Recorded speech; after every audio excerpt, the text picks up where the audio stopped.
20 টাকা খরচ করে 200 টাকার পটেটো স্টার্চ বা কর্ন স্টার্চ ঘরেই তৈরি করুন মাত্র 10 মিনিটে। কি বিশ্বাস হচ্ছে না? অবিশ্বাস্য হলেও সত্যি। আজকের এই গোপন কমার্শিয়াল রেসিপিটি শিখে আপনাদের হাজার হাজার টাকা। পটেটো স্টার্চ বানানোর জন্য আমি প্রথমেই নিয়ে নিয়েছি 2 কেজি আলু। আমি আলুগুলোর খোসা ছাড়িয়ে খুব ভালো মতো ধুয়ে নিয়েছি। এবার আলুগুলোকে ছোট ছোট করে কেটে নিব। আমি 2 কেজি আলু ব্যবহার করে পটেটো স্টার্চ তৈরি করে দেখাচ্ছি, যেন যে কেউ অল্প পরিমাণে বানিয়ে প্রথমে দেখে নিতে পারেন। কিন্তু আমি বলবো বানালে একটু বেশি করেই বানাবেন, কারণ জানেনই তো পটেটো স্টার্চ বলেন আর কর্ন স্টার্চ এগুলো আমাদের প্রতিদিনের রান্নায় খুব কাজে আসে। আর প্যাকেটের কর্নফ্লাওয়ারগুলো কিনতে গেলে খুব বেশি দাম পড়ে, কিন্তু বাসায় কিন্তু অল্প খরচে আর খুব সহজেই তৈরি করে নেওয়া যায়। সবগুলো আলু কাটা হয়ে গিয়েছে। এবার কেটে রাখা আলুগুলো একটি ব্লেন্ডার জারে দিয়ে দিলাম। আমার ব্লেন্ডার জারটা ছোট, তাই আমি 3 বারে আলুগুলো ব্লেন্ড করব। এবার আলুতে দিয়ে দিলাম পরিমাণ মতো পানি। এখানে পানির নির্দিষ্ট কোনো মাপ নেই, আলুগুলো ডুবে গেলেই হবে। এবার পানি আর আলু একসাথে খুব ভালোভাবে ব্লেন্ড করে নিব। আমি একটি বড় সাইজের পাত্র নিয়ে নিয়েছি। আপনারা ইচ্ছে করলে এখানে বড় যে কোনো সাইজের বোলও নিতে পারেন। এবার ব্লেন্ড করা আলুর পানিটাকে একটি স্ট্রেনারের সাহায্যে ছেঁকে নিচ্ছি। আলুর যে পানিটা আমি ছেঁকে নিচ্ছি, এই পানিটাই কিন্তু মেইন, এটা থেকেই পটেটো স্টার্চ তৈরি হবে। আলুর এই অবশিষ্ট অংশটাকে ফেলে দিব না, আপাতত এটাকে সাইডে রেখে দিচ্ছি। আমি একইভাবে আবারও আলু আর পানি ব্লেন্ড করে নিচ্ছি। আপনার বাসায় শুধু আলু আর পানি থাকলেই আপনি তৈরি করে নিতে পারবেন একদম সুপার শপের মতো এক্সপেন্সিভ পটেটো স্টার্চ। দ্বিতীয়বারের আলুর পানিটাকেও আমি খুব ভালোভাবে ছেঁকে নিয়েছি। আলুর পানি ছেঁকার এই কাজটা আপনারা যে কোনো মার্কিন কাপড়, সুতি কাপড় বা নেটের কাপড় দিয়েও করতে পারবেন। তাহলে আমার মতো 2-3 বার ছাড়তে হবে না, আলুগুলোকে একবারে ব্লেন্ড করে একবারেই ছেঁকে নিতে পারবেন।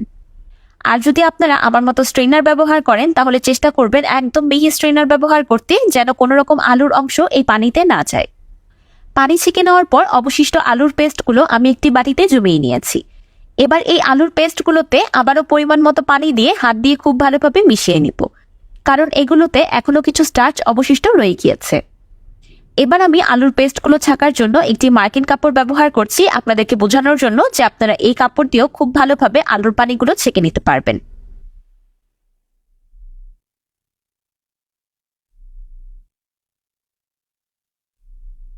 এবার এই আলুর পানিটাকেও আগে থেকে স্ট্রেন করে রাখা আলুর পানিগুলোতে অ্যাড করে দিলাম।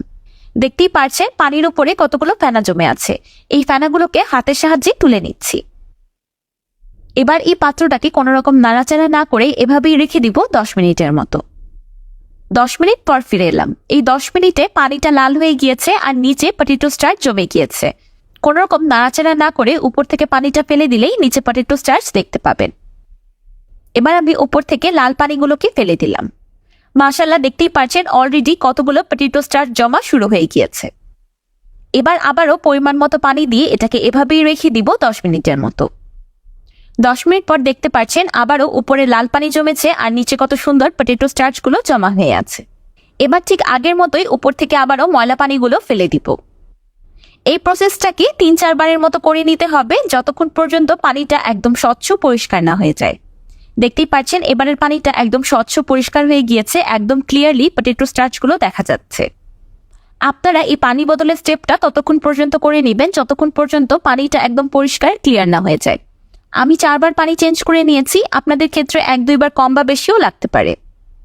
এবার পটেটো স্টার্চগুলোকে একটি স্টিলের প্লেটে ট্রান্সফার করে নিলাম। এবার পটেটো স্টার্চটাকে কড়া রোদে দিয়ে দিব একদম শুকিয়ে আসা পর্যন্ত। আপনারা ইচ্ছে করলে বারান্দায়, ছাদে বা আপনাদের যেভাবে সুবিধা হয় সেভাবেই শুকিয়ে নিতে পারেন। আমি পটেটো স্টার্চটাকে পুরো 1 দিন রোদে রেখে দিয়েছিলাম। দেখতেই পাচ্ছেন এটা কত সুন্দরভাবে শুকিয়ে গিয়েছে। এবার এগুলোকে ব্লেন্ড করে পাউডার করে নিব। রোদে শুকিয়ে যখন পটেটো স্টার্চগুলো একদম প্লেটের সাথে লেগে যাবে তখন কোয়ান্টিটি কম মনে হতে পারে, কিন্তু ব্লেন্ড করার পর যখন পাউডার ফর্মে চলে আসবে তখন কোয়ান্টিটিটা বেড়ে যাবে। তো তৈরি হয়ে গেল হুবাহু দোকানের মতো পটেটো স্টার্চ বা কর্ন স্টার্চ বা কর্নফ্লাওয়ার, যেটাই বলেন না কেন। অনেকেই পটেটো স্টার্চ চিনেন না, তাই আমি তাদেরকে বোঝানোর জন্য ভিডিওতে অনেকবার এটাকে কর্ন স্টার্চ বা কর্নফ্লাওয়ার বলেছি, যেন তারা সহজেই বুঝতে পারেন জিনিসটা কি। পটেটো স্টার্চ সাধারণত কর্নফ্লাওয়ার, কর্ন স্টার্চ থেকেও বেশি এক্সপেন্সিভ হয় আর হাতের কাছে পাওয়াও যায় না, কিন্তু এখন থেকে আপনারা খুব সহজে এবং অল্প খরচে ঘরেই তৈরি করে নিতে পারবেন।